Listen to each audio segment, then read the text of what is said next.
Hello, everyone. Bonjour tout le monde. It's a pleasure to be here in Toronto. I want to update you on what we're doing on the economic front. So, as I've told you last week, I left the diplomatic front of the trade war with the US to the economic front.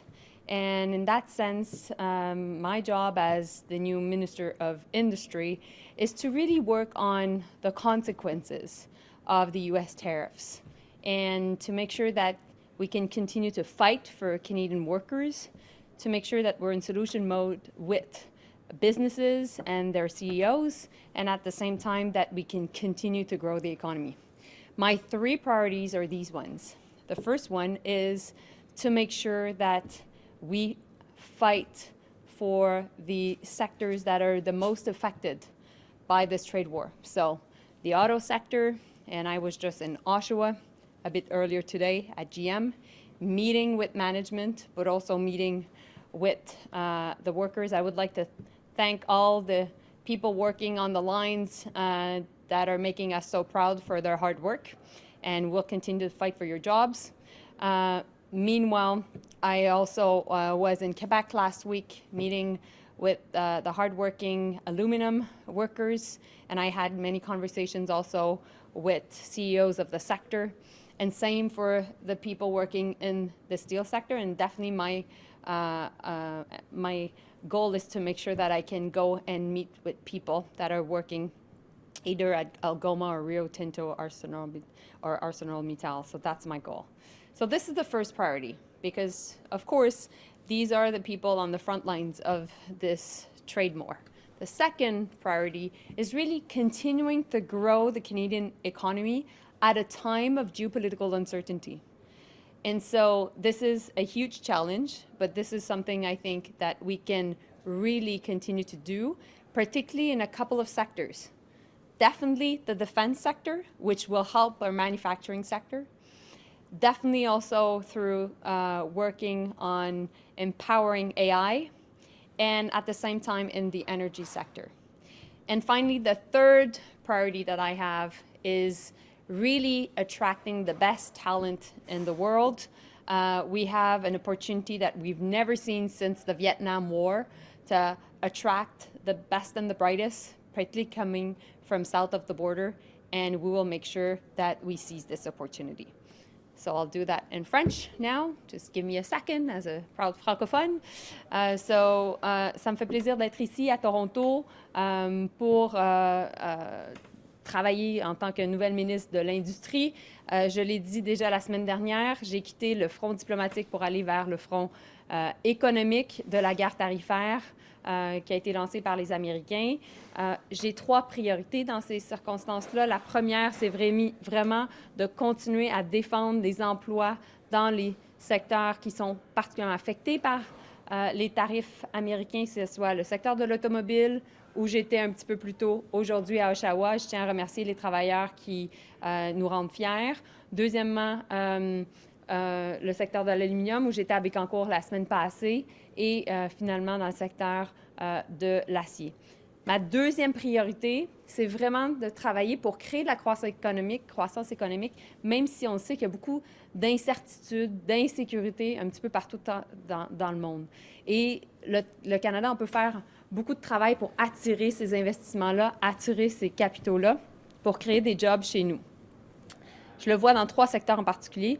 Le secteur de la défense, où on peut vraiment créer des emplois dans le secteur de l'aérospatial, de l'automobile, dans le secteur manufacturier.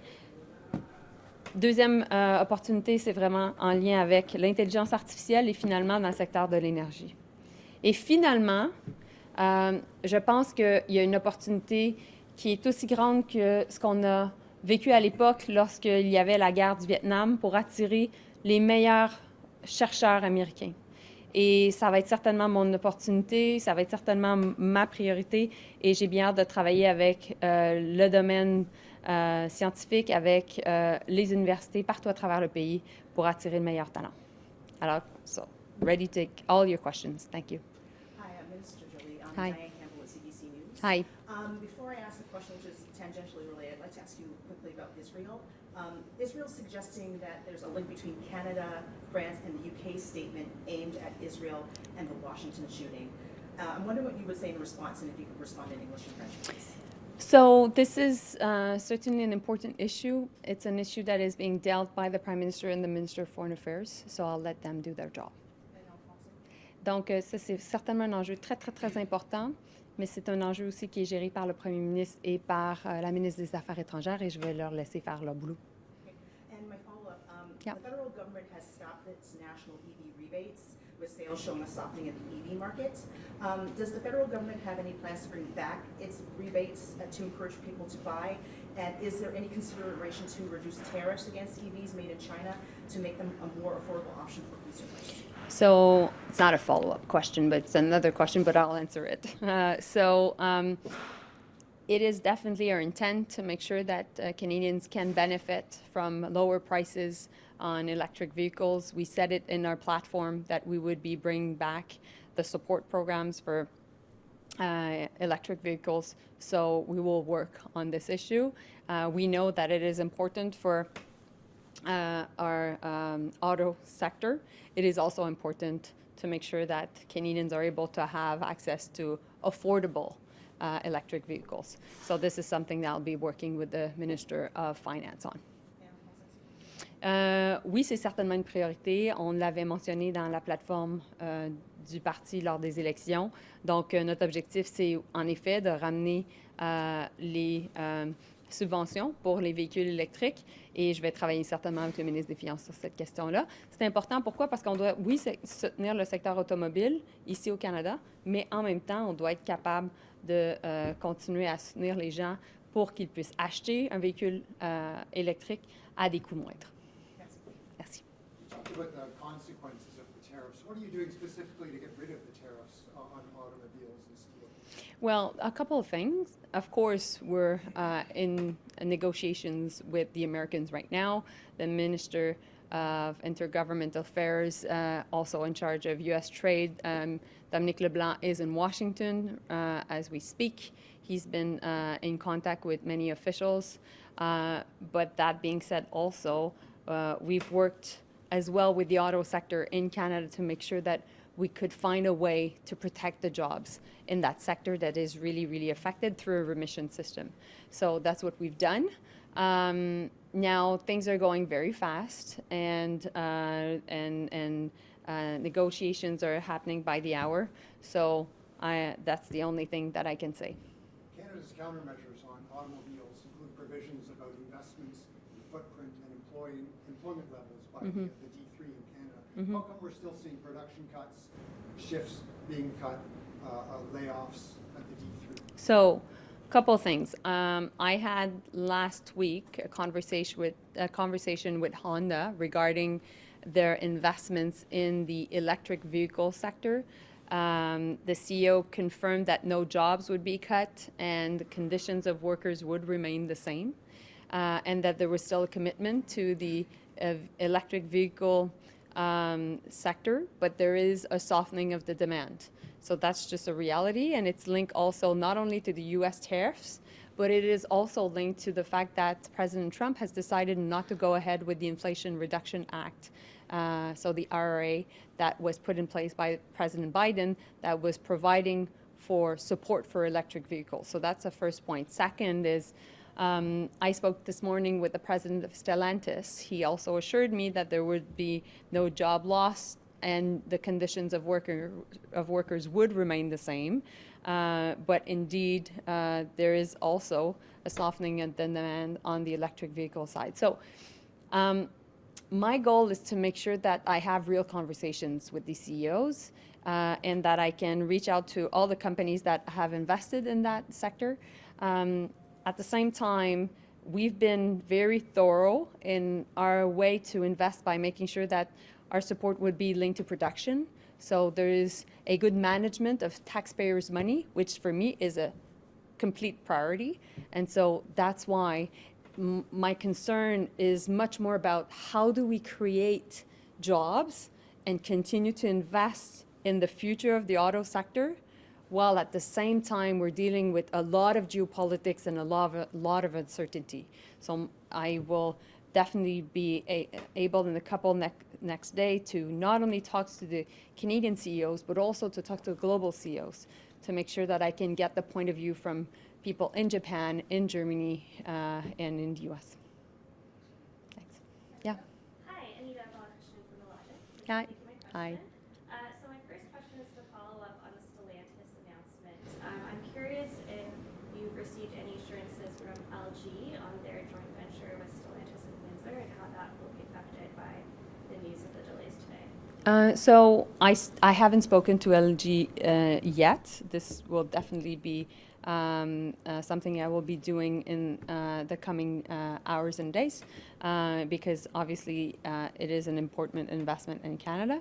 At the same time, I think that the information I got from Stellantis is reassuring, but I'm a very pragmatic person and I'm not naive, so we need to continue to fight for these jobs. And the auto sector is under huge pressure because of the US tariffs. So we will continue to get to a good deal with the Americans when it comes to trade and security. We will continue to invest in the future of the auto sector. And meanwhile, we know that Canada will be investing more than ever in defense.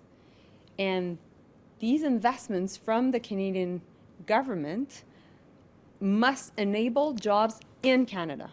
And I'm convinced that we have fantastic Canadian workers that are willing to put, to be elbows up and to make sure that they can build for our men and women serving in Canada and abroad. And so this is an opportunity that we haven't seen since the Second World War to build in Canada and to help sectors that are affected by the tariffs. And so that's also why I was in GM in Oshawa, and that's also why I'm having conversations with many CEOs as the Minister of Defense is also working on the biggest reinvestments to get to 2% and even more. So to follow up on that, Yep. we've seen some Canadian companies like Lion Electric, Li-Cycle that are in the electric vehicle supply chain facing bankruptcy. So do you have any thoughts in your new role as to how resources should be split between these multinational automakers and Canadian companies? Well, we need to be able to address what's the consequences of President Trump not going ahead with the IRA. And that's having an impact definitely on decision makers in the US. But meanwhile, we need to make sure that we provide certainty in Canada. And I think that we can work a lot with countries such as countries in the EU, such as Germany, and at the same time, countries such as Japan and Korea. And so we want to make sure that we're useful, that while there is a pause, that we continue to have the right investments in these sectors, because ultimately we want to be there when consumers are ready to adopt these technologies and buy these new cars. And my message to Canadians right now is, please do the right thing and try to buy a Canadian-made car. When we go to the grocery store, we try to not buy American because we know it's the best way to put pressure and to help workers that are affected by the tariffs. Well, it's the same when it comes to buying a car. Minister? Yep. You've now worked with both Mr. Trudeau and Mr. Carney. In your opinion, are their positions on Israel and the situation in Gaza different from each other? So when it comes to the issue of Israel and Gaza, I know it's a very important issue, but I know the Prime Minister is on it, and I know the Foreign Minister is also working on it, and I have total trust in their work. And a quick follow-up. On that, do you have any response at all to the Israeli Prime Minister saying the leaders of Canada, the UK, and France are on, quote, the wrong side of history? You've heard my answer already. Thank you. Thank you very much. Thank you. Thank you, guys. Thank you. Thanks.